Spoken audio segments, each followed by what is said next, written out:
So this is to explain the distinction between analytic and synthetic judgments in Kant.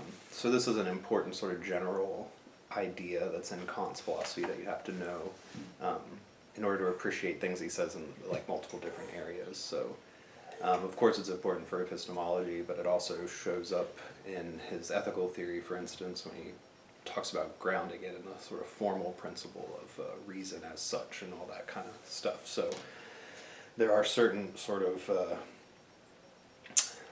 synthetic a priori judgments in the ethical philosophy that hinge upon this distinction that's logical or epistemological in nature.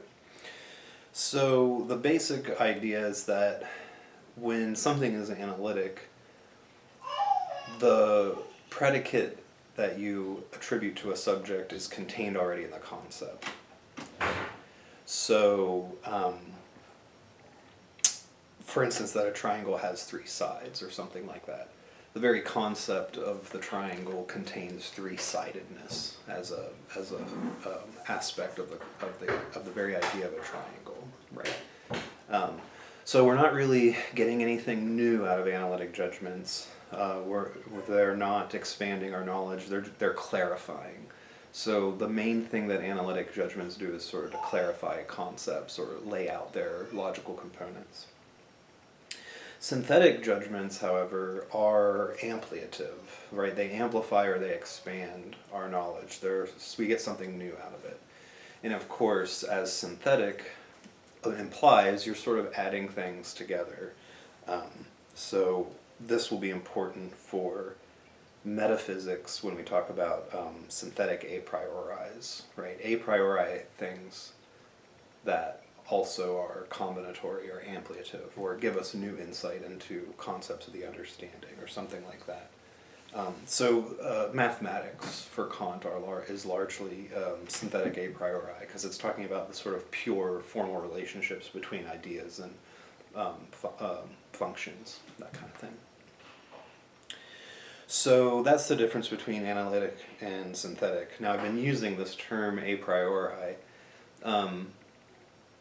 Each type of judgment, synthetic or analytic, could be a priori or a posteriori.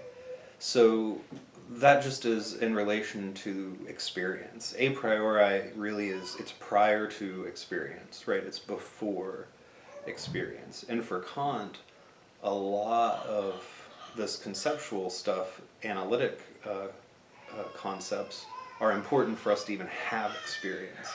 So they don't only have to come before experience, but they also make experience possible in the first place.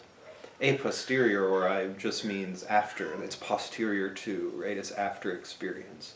So most of our empirical judgments about the world of the senses are synthetic a posteriori. They are about things that we have seen in experience or that we've gleaned from experience, applying concepts to sense perception and that kind of thing. So like I said, most judgments of experience, they're empirically verifiable. They concern observations that we've made through sense perception and that kind of thing. So we have, again, analytic a priori.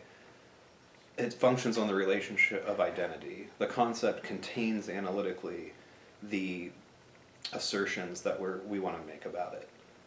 So you can derive the aspects from the concept itself in order to clarify it. Synthetic a prioris are ampliative, and they concern sort of the formal relationships between elements. So we can talk a little bit about how certain formal principles like reason relates to the will as the capacity to self-regulate and those sorts of things. And like I said, again, mathematics are synthetic a priori.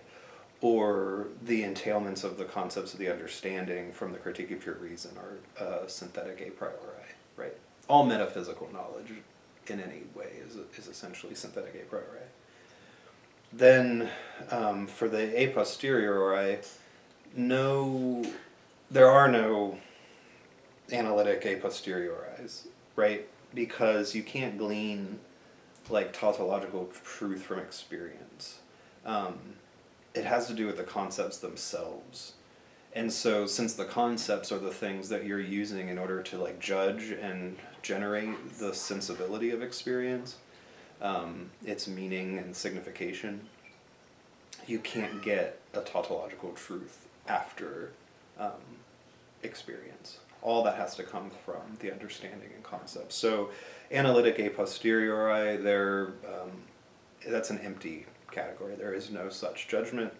And again, synthetic a posteriori, they are the typical kinds of judgments we make about our experiences, right?